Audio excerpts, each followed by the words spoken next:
টাকা, লক্ষ লক্ষ কোটি টাকা যে মানুষগুলো যা করেছিল, তারা কি অন্য কোনো দেশের মানুষ? তারা কি অন্য কোনো দেশে জন্মগ্রহণ করেছিল?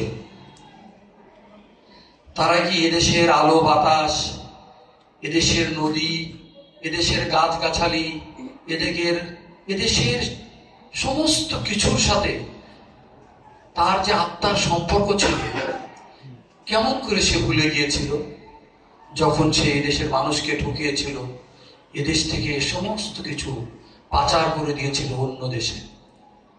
সে কি তার অস্তিত্ব মনে রেখেছিল?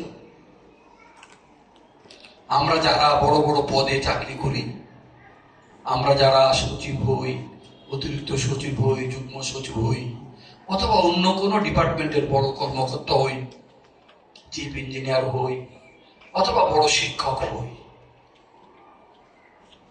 আমরা কি আমাদের অস্তিত্বের কথা মনে রাখি?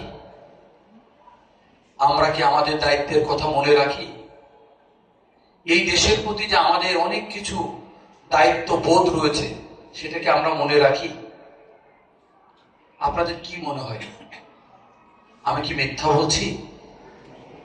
আমরা কি সবাই মিলে দেশটাকে ঠকাইনি? আমরা কি সবাই মিলে দেশের মানুষকে অবজ্ঞা করিনি?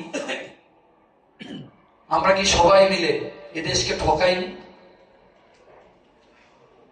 এদেশকে আমরা অন্ত সার শূন্য করে দেইনি? শুধু ওই কয়েকজন লোক করেছিল। আমরা যারা চাকরি বাকরি করতাম, বড় বড় পদ অলঙ্কৃত করেছিলাম, আমরা কি করিনি? নিজের গল্প, এ আবার কেমন আচরণ। হ্যাঁ, আপনাদেরকে আমি বলবো কেন এই কথাগুলো আপনাদেরকে আমি বলছি।